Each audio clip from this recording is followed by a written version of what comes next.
8.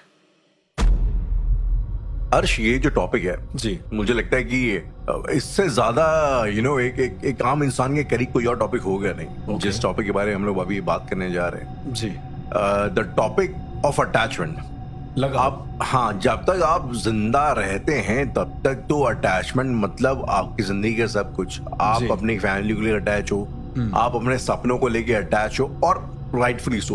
In fact बचपन से यही सिखाया जाता है कि ये तुम्हारी माँ है, ये तुम्हारे पापा है। जी जी जी, मैं तो उस स्कूल ऑफ थॉट से आता भी नहीं हूँ यार, जो कहते हैं अटैचमेंट को छोड़ दो। और ना, जो ना, है ना। मैं उस किसी भी मोक्ष के पक्ष में नहीं हूँ बिल्कुल। जो आपसे ये कहते हैं कि भाई जो आपकी बेसिक मोहब्बत है आप इसके ऊपर उठ जाओ। जी। ये सब कैलाश में जाना और वहां जाकर साधना करना, भाई जो करता है उसको जैसे बस मुबारक हो। ये सब एक कहने की बातें हैं राहुल, लेकिन एग्जैक्टली, ये सब कहने की बात प्रैक्टिकल में इंसान के अंदर इमोशंस रहती हैं, रहने चाहे और आप कितने भी शून्य हो जाए। और वही शायद आपको इंसान बनाते भी हैं। एग्जैक्टली। अगर आप ही उन्हीं तरह के जानवर में से हो जाएं, जो जब जानवर अपने बच्चों को मार के नहीं खाते, एक जी। आध जानवर को छोड़ करके, तो फिर यार आप तो फिर भी इंसान हैं। तो जी। इंसान में और जानवर में फर्क क्या है अगर आप ऐसी बातें करने लग जाएं? एग्जैक्टली। तो अटैचमेंट इज अ रियलिटी।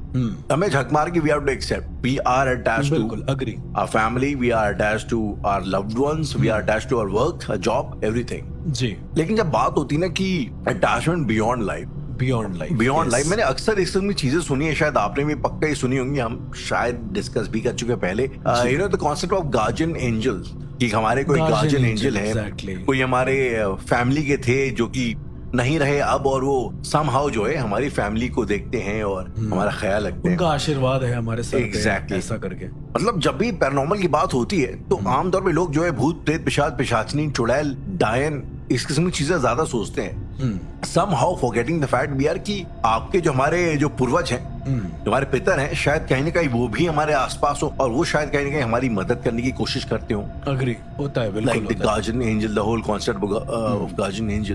तो मैं आज अर्श आपसे शायद इसी के ऊपर थोड़ा कुछ पूछना चाहता हूँ कि ये मरने के बाद, अभी हम लोग शायद डिस्कस भी कर रहे थे इससे पहले, जी। ये जो मरने के बाद का जो अटैचमेंट है, ये कैसा होता है, और ये जो एंटिटी उस अटैचमेंट में रहती है ये कब तक अटैच रहती है, और मोक्ष क्या है?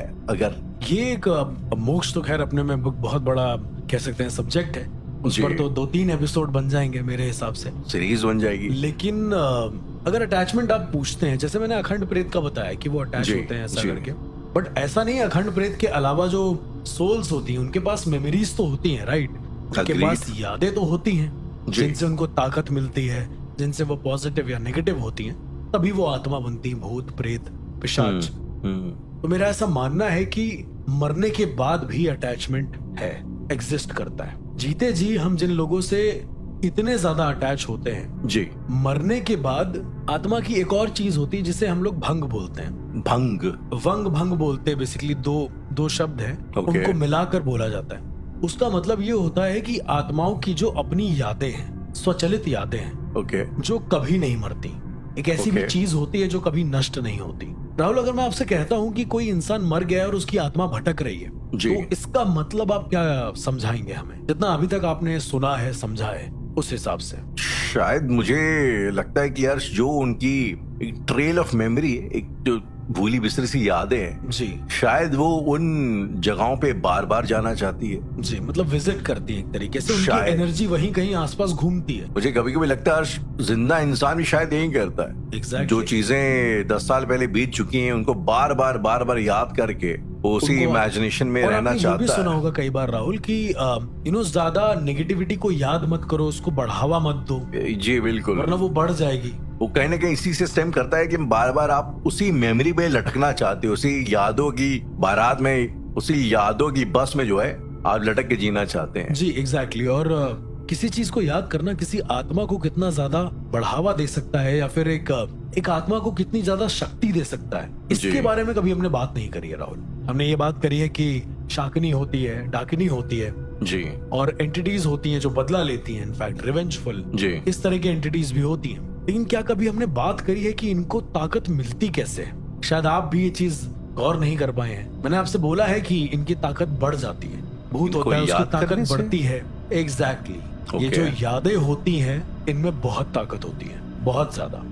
ओके। राहुल, अगर आप शुरुआत से अंत तक सारी कन्वर्सेशन को ध्यान से सुनते हैं जी या किसी कह सकते हैं कि हॉन्टेड मूवी को देखते हैं, जी तो मुझे ये बताइए, लेट्स सपोज कोई भी एक हॉन्टेड मूवी पकड़िए जो आपने देखी हो, Okay. कोई भी एक हॉन्टेड मूवी, ओके अब मुझे ये बताइए कि उसमें किसी की डेथ हो जाती है, मान लो कोई Okay. एक ऐसी हॉन्टेड मूवी जिसमें किसी की डेथ हो गई, उसके बाद जब किसी इंसान को वो भूत दिखता है तो कैसे दिखता है? एक कोई भी एग्जांपल ले लीजिए। एक कोई ट्रांसपेरेंट ट्रांसलूसेंट टाइप का एक उसमें राइट, आकार, जी या फिर वो अपने जीवन काल में जैसे रहा है सेम उसी शक्ल में।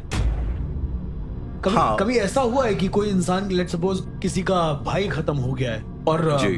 यू नो उसको मरने के बाद उसकी दादी दिख रही है, भाई नहीं दिख रहा है, ऐसा नहीं हुआ होगा, राइट? नहीं नहीं, आपको दिखाई दो उसी विच शेप इज फॉर्म में वेरी देता है। प्रोमिनेंट टू योर मेमोरी जी। कि कोई मर गया है। ये बहुत लॉजिकल चीज मैं आपको बता रहा हूँ, जी जो अभी पैरानॉर्मल से कनेक्टेड नहीं है, ये आपकी जी। मेमोरी से कनेक्टेड है। फिर मैं इसको पैरानॉर्मल से भी जोड़ूंगा और फिर मैं आपको बताऊंगा कि अटैचमेंट कैसे काम करता है। अमीनाश, इससे पहले कि आप आगे बढ़े, कुछ दिनों पहले की बात है, मैं एक साइकोलॉजिस्ट लोगों का पॉडकास्ट सुन रहा था and they made a very valid point, कि कैसे हम लोग किसी की शक्ल को याद रखते हैं। जी, मतलब हमारे कई बार अक्सर ऐसा होता है कि आपका एकदम करीबी जानने वाला आपसे डेली मिलते हो, ठीक है, ओके, और एक दिन वो बंदा जो है शेव करके आता है, एक दिन बंदा जो है मतलब मूंछ उड़ा देता है या रख लेता है, हर अलग अलग तरह से। हाँ, लेकिन आप उसको याद ही नहीं रखते हो। आपकी याददाश्त में हमेशा अगर वो मूंछों के साथ तो मूंछों में ही है, उसी अगर वो में क्लीन शेव तो क्लीन शेव ही है। जी, अगर आपसे भी पूछे यार ये बंदा वो चश्मा पहनता तो तू चश्मा भी पहनता था, जबकि आप डेली उससे मिलते हो। जी, तो द पॉइंट इज कि आपकी जो मेमोरी है आपको वही याद दिलाती है जो आप याद रखना चाहते हैं उसके बारे में। एंड आई थिंक ये एक टेंडेंसी शायद मरने के बाद भी कैरी ऑन करती तो होगी। चलिए आज राहुल, आप क्योंकि मुझसे इतना सवाल पूछते हैं, बताते हैं, समझते भी हैं इनफैक्ट चीजों को, जी, जितने हमारे लिसनर हैं, मैं जी। आज आपसे पूछना चाहूंगा कि ये फिर मेमोरी क्या है? मैं व्हाट बहुत इंटरेस्टिंग सवाल है जी, और मैं आपको बड़ी ईमानदारी से इसका जवाब दूंगा जी, कि मेमोरी जो है, मुझे ऐसा लगता है कि एक हमारी एक इमेजिनेशन है जिसको हमने बार बार रिपीट कर करके उसको सॉलिडिफाई कर दिया है, जी। जो रियल हो भी सकती, नहीं भी हो सकती। पर मेमोरी कैद कहाँ हो रही है Rahul?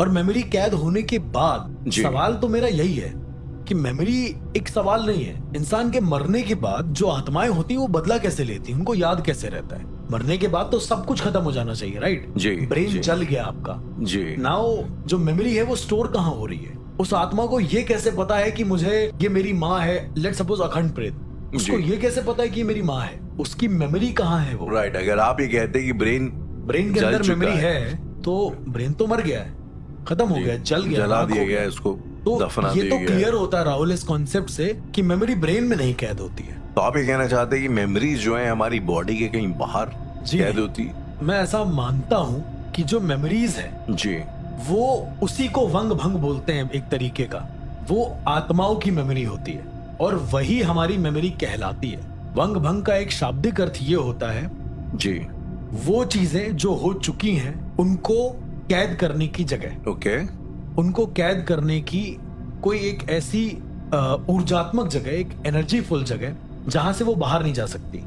To break it down, अर्श, अगर मैं आपको ये एनालॉजी दूं कि जी। आप ये कहना चाहते हैं कि हमारी मेमोरी, जैसे आजकल एक क्लाउड कंप्यूटिंग की बात होती है जी, कि क्लाउड में जाके सारी मेमोरी स्टोर हो रही है, सो हाँ। बेसिकली हमारी मेमोरी भी कोई एक्सटर्नल क्लाउड है, वहां जाके सेव होती है। इंटरनली क्लाउड है राहुल, ओके, स्पिरिट जिसका कोई दायरा नहीं, जिसके दायरे के बारे में हमें ज्यादा पता नहीं है, राइट? सोल के बारे में भी चलिए है मान research। लिया स्पिरिट में सेव हो रही, और स्पिरिट जो है हमारे मरने के बाद भी रहती है। सस्टेन करती रहती जी। है। और ऐसा कहते हैं जब स्पिरिट बॉडी को छोड़कर जाती है जी, तो वो जो उसका वंग भंग होती है, मतलब वो भी एक ऊर्जा ही होती है एक तरीके से, तो वो Okay. सोल के साथ छोड़कर चली जाती है। तो सोल को वो सारी मेमोरी याद होती है जो उसके मरने पर हुई है। आपको याद होगा राहुल, मैंने बहुत बार कपाल क्रिया का जिक्र करा है, राइट? जी, जी, जी, इवन पास्ट लाइफ रिग्रेशन में भी मैंने आपको बताया कि जिस इंसान की कपाल क्रिया नहीं होती है उसके पिछले जन्म की यादें इस जन्म में होती है। ओके, राइट, राहुल, कुछ अटैचमेंट इतने ज्यादा खतरनाक होते हैं, मैंने तो ये महसूस किया, पता नहीं आप कितनी बार शमशान घाट गए हैं और आपने ये देखा है, कई बार कपाल क्रिया करते समय जो बांस यूज होता है आग के अंदर से जो सर में मारा जाता है, कई बार सर मिलता ही नहीं है। कई बार हुआ है ये चीज। इनफैक्ट जी। मेरे दादी की डेथ हुई है अभी रिसेंटली, ओके, और मेरे दादी का कपाल नहीं मिल रहा था जब चाचा ने उस पर मारा है। तो उन्होंने किस चीज पे मारा उनको पता ही नहीं, क्योंकि वो रो रहे थे। एंड फॉर दैट मुझे ऐसा लगता है कि उनकी यादें खत्म नहीं हो सकती, और अब जब उनका अगला जन्म होगा तो उनके पास एक पास्ट लाइफ की मेमोरी होगी फॉर श्योर। ओके जब मैं आपसे कहता हूं कि पास्ट लाइफ की मेमोरी, जी, इसका मतलब जो वंग भंग है आत्माओं का, जो स्पिरिट का जो अटैचमेंट लेवल है जी, वो छूट नहीं पाया है, राइट? और वो जो ऊर्जा के फॉर्म में ट्रांसफर हो रहा है जगह जगह, यानी जो ऊर्जाएं हैं वो कैरी कर रही हैं वो मेमोरी, तभी तो पास्ट लाइफ का कॉन्सेप्ट हमारे बीच एग्जिस्ट करता है। अगर लोग कहते हैं कि मेमोरी सिर्फ बॉडीली है, तो बॉडी के जलने के साथ मेमोरी खत्म हो जानी चाहिए, मेरा ऐसा मानना है। Okay, make sense. पर ऐसा नहीं होता राहुल। दुनिया में तमाम लोग हैं जो पास्ट लाइफ के बारे में बात कर रहे हैं। कैसे? तो बॉडी ही नहीं है तो पास्ट लाइफ के बारे में बातें कैसे हो रही हैं? आई मीन अगर आप मुझसे ये सवाल करेंगे तो हर्ष, मैं बहुत आपको एक जेनरिक सा एक साइंटिफिक लॉजिक जो मुझे लगता है मैं वो दे सकता हूँ। मुझे ऐसा लगता है कि एक थ्योरी ऑफ एनर्जी कंजर्वेशन है। Energy can not be created, neither can be destroyed. अगर आप आत्मा को एनर्जी का देते हैं स्वरूप, तो दुनिया साइक्लिकल है। मुझे ऐसा लगता है सब कुछ साइकिल्स में चल रहा है जी। अगर आप आज की तारीख में एक पौधे की डाल से को काटते हैं, एक फल को तोड़ते हैं, कल वहां पे फल एक और उगता है वहां पे जी। तो कहीं ना कहीं एक एनर्जी है जो कि परमानेंट है, और उसका ये तो शायद हम लोग भी एक सॉर्ट ऑफ एनर्जी फॉर्म है जो कि क्रिएट हुए, उसके बाद वापस से डिसिपेट हो जाएंगे। ग्रीक माइथोलॉजी में एक पेड़ होता है जिसे हम लोग पेड़ बोलते हैं यग्ड्रासिल। ओके, ये यग्ड्रासिल का कॉन्सेप्ट अभी रिसेंट मार्वल में भी दिखाया गया। ओके, लोकी जो सीरीज आई थी, तो लोकी क्या होता है जब सब कुछ खत्म हो जाता है, जब वो सारे मल्टीवर्स को बचा नहीं पाता है, तो वो खुद यग्ड्रासिल में बदल जाता है। वो खुद उस टेम्परल लूम में जहां पर मल्टीवर्स होता है वहां पे चला जाता है, खड़ा हो जाता है और एक पेड़ सा बन जाता है। यग्ड्रासिल का कॉन्सेप्ट ये होता है राहुल, वो चीज जो सारे मल्टीवर्स को लेकर चल रही है, ठीक है, सारी मेमोरीज को लेकर चल रही है। नाउ वो अपने सब, जैसे एक पेड़ होता है, पेड़ की जड़ होती है, धीरे धीरे धीरे धीरे वो एक्सपैंड करती है, तो वो मल्टीवर्स में एक्सपैंड कर रही है। तो यहाँ एनर्जी का एक स्टोर है जड़ में जी, जो धीरे धीरे सब कुछ प्रोवाइड करता जा रहा है, जो अनंत है। कहां तक बढ़ेगा, कहां तक जाएगा, किसी को नहीं पता। तो मेरा ये मानना है जो मेमोरी का जो लेवल है, उसका जो कह सकते हैं विस्तार है, वो बहुत बड़ा है। अब ऐसे बार बार हम क्यों कह रहे हैं, इतना टेक्निकली हम क्यों जा रहे हैं राहुल? उसके पीछे एक रीजन है। हम अपनी पूरी जिंदगी मेमोरीज ही इकट्ठा करते हैं। You don't have anything, yes, ठीक है, यू डोंट हैव एनी। आपके पास पैसे नहीं टिकते हैं, खुशियां नहीं टिकती हैं, लेकिन वो यादें टिक जाती हैं। इकलौती वही चीज है जो शायद परमानेंटली इवन आपका जो हुनर है वो भी चला जाता है। आपके हाथ पैर काम करना बंद हो जाए जी, दिमाग काम करना बंद हो जाए, आपका हुनर चला जाएगा जी, बट आपकी मेमोरी नहीं जाएगी जी। और इफ इन केस अगर कोई डॉक्टर कहता है कि इसकी मेमोरी चली गई है, याददाश्त चली गई है जी, उसके कहने का ये मतलब होता है कि हमारी जो याददाश्त है वो हमारे सबकॉन्शियस माइंड में इकट्ठा हो गई है, वो रिसीव नहीं कर पा रहा है। ओके, यही होता ही है जी। वहां से रिसीव करके कॉन्शियस माइंड में आता है, तब हम लोग कुछ कहते हैं, बोलते हैं। राहुल, एक केस मुझे याद आता है, महाराष्ट्र का केस था। एक लेडी थी, अब चूंकि मदर का और जो बेटे का जो बॉन्ड होता है वो सबसे ज्यादा स्ट्रॉन्गेस्ट माना गया है। Okay, if you agree with that, of course, एक माँ और बेटे के बॉन्ड से बड़ा बॉन्ड कोई नहीं होता है, आप चाहे कितना भी बॉन्ड बना ले। तो एक लेडी थी, उनके 10 साल की बच्ची थी, बहुत अच्छे से महाराष्ट्रियन फैमिली होती थी और बहुत अच्छे से रहती थी वो। क्या हुआ कि अचानक से एक दिन उनकी बच्ची को कोई उठा कर ले गया रास्ते से, स्कूल से जो उठा कर ले जाते थे पहले, जी जी जी, किडनैपिंग हो गई। बड़ी ताज्जुब की बात यह है राहुल कि किडनैपिंग होने के बाद उनसे कोई फिरौती नहीं मांगी गई, उनसे कोई कह सकते हैं कि रिश्वत नहीं मांगी गई कि हमें घर दे दीजिए, हमें कुछ दे दीजिए। इनफैक्ट उन जो किडनैपर्स थे उनका कभी कोई अता पता ही नहीं आया और उसकी बेटी भी नहीं मिली। उसने बहुत कोशिश करी कि उसकी बेटी मिल जाए।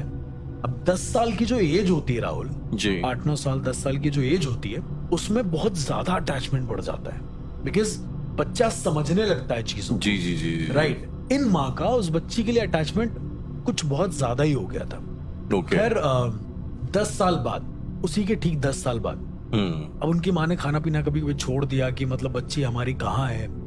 उनको ऐसा हेलुसिनेट होता था कि बच्ची उनके साथ है, मतलब वो कोई आत्मा नहीं होती थी Rahul, to be very honest. तो 10 साल के बाद राहुल क्या होता है कि उन्हें रोड पर एक भीख मांगते हुए एक बच्ची मिलती है। बच्ची एज इन उसकी उम्र होती होगी 20 साल, ठीक है। ओके। तो वो भीख मांग रही होती है। इनकी माँ अचानक से रुकती है और न जाने उनको क्या होता है, वो उस बच्ची को अपने पूरे पैसे दे देती है, करीब 4-5 हजार रुपए होते होंगे जी। तो वो पूछती है कि मतलब इतना पैसा क्यों दे रही हो आप हमें। तो इनकी माँ बहुत रोते हुए कहती हैं कि मतलब मुझे लगता है कि तुम मेरी वो बच्ची हो। ओके। और वो लड़की भी रोने लगती है। आई डोंट नो, ये ऐसा मैंने सुना है जी। ऐसा उनकी माँ से मैंने सुना है। राहुल, उसके बाद इनकी माँ को कुछ ऐसा लगता है तो वो उस बच्ची को अपने घर ले आती है 2-3 दिन बाद। तो देखती है कि वो यहीं पे बार बार भीख मांग रही है। जी। अटैचमेंट अगेन वही वाला हाल है। शायद ये कुछ और है, शायद ये कोई चोर हो सकती थी, बट जी। उनकी माँ उसको घर ले आती है। अब राहुल, वैसे कोइंसिडेंस कहें, इसे क्या कहें, उनकी माँ बताती हैं कि जब वो घर आई तो उसे घर का एक एक कोना पता था, पर ये पॉसिबल नहीं है। कैसे नहीं है वो भी मैं आपको बताऊंगा। जी। उनकी बच्ची को वो जहां पर जिस डॉल से खेलती थी, उन्होंने सारी चीजें संभाल कर रखी थी अपनी बच्ची की, क्योंकि उनकी माँ का ये मानना था कि उनकी बच्ची मरी नहीं है, ओके। बस कहीं गुम है, और अब वो मिल गई है। पर उनके पति उनको समझाते थे कि देखिए आप जैसा समझ रही हैं ऐसा कुछ नहीं है, मतलब बच्ची मर चुकी है और ये कोई और है जिसको आप लेके आई हैं। जी, जी। टेक्निकली स्पीकिंग उनकी बच्ची से उसका चेहरा बिल्कुल मेल नहीं खाता था, बिल्कुल भी मेल नहीं खाता है। उनके पति थोड़े परेशान हुए, कई सारे बड़े बड़े साइकोलॉजिस्ट से उन्होंने बातचीत कराई। जी। अब यार राहुल, एक बहुत ज्यादा अजीब चीज हुई एक दिन कि इनकी बच्ची को जो डॉल थी, जैसे राजा रानी की कहानी आपने सुनी होगी, राइट? जी। जी। जी। वो उस तरह से खेलना पसंद था। तो एक दिन इस बड़ी लड़की ने ये बोला कि माँ मेरा राजा कहाँ है। ये एक बड़ी सोचने वाली बात थी कि एक बाहर लड़की जो घूम रही है इधर उधर, राइट। उसको कैसे पता ये सब चीजें। अच्छा, इनके जो हस्बैंड थे वो एक PWD में थे, काम करते थे, तो उनको भी बड़ा ताज्जुब हुआ कि यार ये कैसे हो सकता है। वो लड़की जो थी, जो भिखारिन थी, वो वहां पे रहना उसने शुरू कर दिया था उनके घर में ही। हाँ, मतलब उसको उनकी जो माँ है वो जिद करके ले आई थी somehow। उस लड़की का ये कहना था कि उसका कोई नहीं है बचपन से। ओके। बचपन से। अब राहुल, अगर वो कह सकते हैं कि 10 साल की होती तो मैं मान सकता था कि पुनर्जन्म है। 10 साल पहले मान लो उसको किडनैप करके ले गए हो उसकी बच्ची को और उसको मार डाला हो, ये पुनर्जन्म यू कैन एक बार की हम लोग हाँ बोल सकते मान सकते हैं, बट ये दुगनी एज की थी, तो ये पुनर्जन्म कैसे हो सकता है? एब्सोल्युटली, मैं तब से यही सोच रहा हूँ कि ये पुनर्जन्म भी कैसे हो सकता है। नहीं हो सकता राहुल पुनर्जन्म। ओके। उनकी माँ का ये बहुत स्ट्रांगली बिलीव था कि ये लड़की वही है। खैर, इसके बाद बहुत वक्त के बाद इनके जो फादर होते हैं जी, ये ना बहुत परेशान हो जाते हैं चीजों को लेके, और ये चले जाते हैं पुलिस के पास, क्योंकि केस जो होता है वो बंद हो चुका होता है एक तरीके से। तो पुलिस वाले से वापस पूछते हैं, थाने का केस होता है बेसिकली, और मुझे एग्जैक्ट नहीं याद है स्टेशन क्या था, पुलिस स्टेशन, बट केस था वहीं कहीं आसपास का। अब वो उनसे पूछते हैं कि मेरी बच्ची का क्या हुआ, तो वो कहते हैं कि अगर आप कहें तो ऐसा भी एक कानून में प्रावधान होता है कि वापस से केस स्टार्ट कर सकते हैं, राइट? तो वो कहते हैं कि अगर आप कहें, आपकी सहमति पर हम दोबारा रिसर्च कर सकते हैं, पूछताछ कर सकते हैं जी। तो वो पूछते हैं, वो कहते हैं कि एक बार आप देख लीजिए कि क्या है। तो जो इंस्पेक्टर होते हैं, उनके दोस्त होते हैं काफी अच्छे, तो वो पुरानी सारी फाइल सर्च करते हैं। ओके। अब राहुल, घर में क्या हो रहा होता है कि बच्ची बड़ा अजीब बिहेव करने लगती है। इसको हर चीज में काला रंग चाहिए होता है, बहुत ही अजीब बिहेव कर रही होती है। जैसे खाना चाहिए होता है तो वो उसमें खाने मतलब काला कलर की डिब्बी लेके आती है बाहर से कलर की, और उसमें मिला देती है और वो खाती है। Food colour basically. पर राहुल, काले कलर से इतना ऑब्सेशन, वो काले कलर के अलावा कोई कपड़े नहीं पहनती थी। ओके। राहुल, आप नोटिस करना, इवन वो जो टीका लगाती थी वो भी काला होता था। महाराष्ट्र का आपने टीका देखा है, वो चांद वाला जो टीका होता है, वो बच्ची वो लगाती थी, बट वो काला टीका लगाती थी, जबकि वो टीका एक्चुअली टेक्निकली लाल होता है। राइट। अब यार राहुल, इसके बाद हुआ ये कि एक दिन देखा तो उस लड़की ने अपने पूरे कमरे में काले मतलब काले कलर से ऐसे जो रंगीला वाले नॉर्मल कलर आते थे, उसमें पूरे कलर को ऐसे पोत रखा था, और खुद भी चेहरे को काला पोत रखा था। ओके। तो उनकी मम्मी ने पूछा कि बेटा ये सब क्या कर रही हो, और मतलब ये अच्छी बात नहीं होती है। तो उसने कहा कि अगर काला कलर नहीं होगा तो मैं रह नहीं पाऊंगी, मुझे कुछ याद नहीं रहेगा चीजों के बारे में।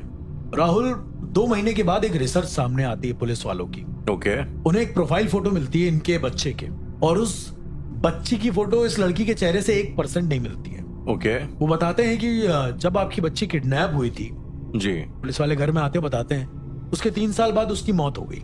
वो नहीं है इस दुनिया में। ओके। 3 साल बाद। 3 साल बाद। और उसको बहुत टॉर्चर किया, बहुत। क्यों? कौन था? जो किडनैपर्स थे, अब उनका जो भी मकसद होगा। ओके। तो बहुत बुरी हालत में मिली जब उसकी बॉडी मिली थी इनफैक्ट, और वो जो किडनैपर्स थे वो भी मर गए थे। ओके। क्या हुआ क्या नहीं हुआ ये सब उन्होंने नहीं बताया। Rahul, this is very shocking कि बच्ची 3 साल बाद मरी है। ओके। 3 साल से अगर अभी का वक्त काउंट करेंगे तो 7 साल और ज्यादा, जी। 10 साल टोटल। उस बच्ची को अखंड प्रेत भी अगर बनना था तो इस लड़की के अंदर कैसे आ सकती है? ये लड़की कैसे रिएक्ट कर सकती है? अब मैं एक्चुअली आपसे जानना चाहूंगा कि ये पूरा जो कहानी घटनाक्रम है, मेरे जी। लिए अब तक का सबसे इंटरेस्टिंग केस था ये। ओके। मैंने सुलझाया नहीं था, मैंने सुना था, डिकोड करने में काफी अच्छा लगा था। तो आई वांट कि एक बार आप इस पर अपना मत दें कि ये पॉसिबल कैसे हो सकता है, अगर आप पैरानॉर्मली भी सोचें या नॉर्मली भी सोचें। पता नहीं मुझे क्यों ऐसा लग रहा है कि जो लड़की है जी। ये समहाउ तंत्र मंत्र वगैरह में थ्रिल है। जी नहीं राहुल, कभी ऐसा नहीं हुआ है। मैं आपको ये भी बता दूं, ये केस बहुत इंटरेस्टिंग है। मैं आपको वही बोल रहा हूँ कि इसमें कोई भूत प्रेत नहीं है इन्वॉल्व। तो यार हो सकता है कि शायद उस लड़की की जो उसकी जो बेटी थी, असली बेटी जो थी, जी जी, उसकी स्पिरिट अपनी माँ के आसपास कहीं रहती थी और कहीं ना कहीं आई डोंट नो, मतलब शायद हो सकता है कि बस उसके मैं समझ रहा हूँ, उसके थोड़ा सा- फिजिकल एहसास के लिए उसे कोई चाहिए था। आप काफी क्लोज हैं चीजों Okay. के। लेट मी टेल यू, जब उसकी डेथ हुई लड़की की, जब वो चोरी हुई, लड़की चोरी हो गई थी, राइट? जी। आपने कभी कभी सुना है कि कोई कोई इंसान सदमे में चला जाता है, राइट। हाँ राइट? जी, हाँ जी। तो लड़की, मेरा ऐसा कैलकुलेशन है कि जो लड़की होगी वो सदमे में चली गई होगी, क्योंकि बच्ची है वो, जी। उसके साथ इतने बड़े बड़े जो हरकत हो रही है गलत, उससे वो सदमे में गई होगी। राहुल, मेरे गुरु ने एक बार बताया था, जब इंसान को सदमा लगता है तो उसका जो वंग भंग होता है, जो उसका मेमोरी एनर्जी होती है, जी। वो उसके बॉडी को छोड़ देती है। ओके। एंड उसकी, क्योंकि माँ बहुत अटैच थी, तो वो एनर्जी इनकी माँ के पास आ गई होगी। तभी इनकी माँ बार बार जिक्र कर रही थी, मेरी बेटी यहीं पर है, जिंदा है, मरी नहीं है। उन्हें लगता था, जिसे हम हेलुसिनेशन बोलते हैं। जी। पर कोई एक ऐसा लम्हा रहा होगा, वो बताते हैं कोई एक ऐसा नक्षत्र होता है, एग्जैक्ट मुझे नाम नहीं पता, अर्घा या फिर कोई रोहिणी नक्षत्र के अंदर, जब आप किसी ऐसे इंसान से मिलते हैं जो सेम नक्षत्र में पैदा हुआ होता है, ओके। तो जो वंग भंग अगर आपके पास होता है किसी और इंसान का, वो उसमें परमानेंटली शिफ्ट हो जाता है, हमेशा के लिए। ये इसको थोड़ा आप समझाइएगा कि मतलब किसी की मेमोरीज, या वंग वंग नहीं, फिलहाल मेमोरीज बोलते हैं, मेमोरीज बोल, तो आप किसी की मेमोरीज किसी और के पास ट्रांसफर, इसका क्या मायने है? मतलब कि अब आप ऐसे समझिए कि एनर्जी का एक ऑर्ब है ओके। जो उनकी माँ के पास ऑलरेडी घूम रहा है, ओके। एंड वो घूम रहा है एक प्रॉपर बॉडी की तलाश में, क्योंकि उस बॉडी से डिटैच हो गया है वो। Right, right. एंड अब उसे एक सेम ऐसा नक्षत्र मिलता है, सेम ऐसी बॉडी मिलती है जो उसी नक्षत्र में पैदा हुई है, जिस नक्षत्र का वो एनर्जी ऑर्ब है। पर ऐसे तो हजारों लाखों लोग हो सकते हैं जो शायद उसी नक्षत्र हजारों में लाखों पैदा हो सकते हैं, मैं मानता हूँ, ओके। पर उन हजारों लाखों लोगों में शायद वो उन लड़की से मिली हो, ये भी पॉसिबिलिटी है कि उस शहर में शायद वो हो। ओके। तो उस एनर्जी ऑर्ब का जो स्थान है, प्लेस है, जी। जो उसे चाहिए था, जी। वो उसे उस लड़की में मिल गया और उस लड़की में आ गया। अब उस लड़की की जो रियल याद है जी। वो उसके सबकॉन्शियस माइंड में चली गई है, ओके। और जो वंग भंग है, जो यानी कि उस बच्ची की यादें हैं, जी। वो इसके पास है। नाउ कम तो जो टॉपिक की, वो हमेशा ब्लैक क्यों पहनती थी, ये भी एक Right, हाँ क्वेश्चन जी, रहा हाँ जी, होगा। हाँ जी। आई गेस सुनने वालों में से भी बहुत लोगों का ये क्वेश्चन होगा। ब्लैक क्यों पहनती थी? मैं आपको ऐसे अगर समझाऊं कि जो काली चीजें होती हैं वो हमारे अजना चक्र को ब्लॉक करती हैं। अगर यहाँ लगाते हैं अजना चक्र पे, तो ऊर्जा खुद बाहर नहीं जाना चाहती है। अगर उस ऊर्जा ऑर्ब को, उस मेमोरी जो ऊर्जा है, जी। उसको अगर एक अपना शरीर मिल गया है, जी। तो वो उससे कभी बाहर नहीं जाना चाहेगी। शायद मेरी कैलकुलेशन, अगेन बहुत सारी चीजें हो सकती ठीक है। शायद उस ऊर्जा को ये पता हो कि अगर मैं इसके शरीर में ज्यादा देर रही तो कहीं ना कहीं मैं बाहर निकल जाऊंगी, क्योंकि ये मेरा शरीर नहीं है। तो उसमें रिटेन करने के लिए उसने ब्लैक वेयर करना शुरू कर दिया। जी। तभी वो कहती थी कि अगर मैं ब्लैक नहीं लगाऊंगी या पहनूंगी तो मेरी सारी याद चली जाएगी। बट राहुल, प्रकृति के भी कुछ नियम है, एब्सोल्युटली राइट? उस नियम के अनुसार ये चीज गलत हो रही थी। राइट। इनकी माँ बहुत खुश हुई कि इनकी बेटी वापस आ गई, इनके पापा ने भी मान लिया इनफैक्ट। उसके बाद घर में एक यज्ञ हुआ, एक पूजा हुई उनके वापस आने की खुशी में। राहुल, उस पूजा में आहुति डालते डालते वो लड़की बेहोश हुई है और अब उसे कुछ याद नहीं है, क्योंकि वो हवन जो हो रहा था वो शांति पाठ था। ओके। और शांति पाठ में ऊर्जाएं शांत हो जाती हैं। उसके बाद से उनकी माँ कभी अपनी बेटी से मिल नहीं पाई। उस बच्ची को भी भेज दिया गया जहां से वो आई थी, तो मेमोरीज सब चली गई, सब चला गया। और आज भी उनकी माँ परेशान रहती हैं कि काश मैं अपनी बच्ची से एक बार, आखिरी बार मिल पाती, उसका हाथ पकड़ पाती और इवन हवन में उसको एक बार गले लगा पाती। राइट। शायद अटैचमेंट होती ही ऐसी चीज है राहुल, जो मरने के बाद भी पीछा नहीं छोड़ती है कभी कभार, मेरा ऐसा मानना है। मतलब कुल मिला के अर्श, मुझे लगता है moral of the story is कि आपने आई थिंक ये बड़े खूबसूरत से 2 वर्ड बोले थे, वंग भंग। वंग भंग जी। मेमोरीज, अगर हम अंग्रेजी में उसका बॉक्स ऑफ मेमोरी, हाँ, अ बॉक्स ऑफ मेमोरीज लूजली अगर उसको ट्रांसलेट करें तो I think by and large इंसान की जिंदगी, जैसे कि हमने डिस्कस भी किया, शायद इसी का एक सम टोटल ही तो है जी कि आपने अपनी पूरी जिंदगी में कितनी यादें कमाई हैं, कितने लोगों के साथ वो यादें कमाई हैं, कुल मिला के वही आपकी जिंदगी है यार। आपकी memories, nothing apart from memory. Exactly, आपकी मेमोरीज, आपके ड्रीम्स। और अर्शप, लाइक इंसान के ड्रीम्स की बात होती है, इंसान के सपनों की बात होती है, जो मेमोरी से आते हैं, जो मेमोरी से, एग्जैक्टली जो मेमोरी से ही आते हैं। अगर आपकी मेमोरी नहीं है तो आपके सपने भी नहीं है जी। जैसे कहते हैं ना, अगर आपका कोई पास नहीं है तो आपको कोई फ्यूचर भी नहीं हो सकता, इम्पॉसिबल है। तो सिमिलरली अगर मैं आपसे ये सवाल करूं कि अक्सर हमने एक चीज के बारे में सुना है जी, ये ऐसी स्टेट होती है इंसान की, हम शायद ड्रीम डायमेंशन के ऊपर बातचीत कर चुके हैं बहुत बार। लेकिन ये जो है, ये ड्रीम डायमेंशन से थोड़ा फर्क है। ओके। ये ऐसी स्टेट होती है अजीब सी कि जब इंसान सपने देख के सो के उठता है तो वो रियल जिंदगी में अजीब सा सपना देखने लग जाता है, उसकी पूरी बॉडी जकड़ जाती, जड़ हो जाती है। ओके, आप स्लीप पैरालिसिस के बारे में बात कर रहे हैं। एग्जैक्टली यश, मैं स्लीप पैरालिसिस की तरफ इशारा करना चाहता था। राहुल, अगर आपसे कहूं कि स्लीप पैरालिसिस जितना मैंने डिफाइन किया है उससे कई गुना ज्यादा है, और तंत्र के हिसाब से जो भी इंसान इसमें एंटिटी देखता है वो एक एग्जिस्टिंग एंटिटी है जिसे हम बदरात कहते हैं।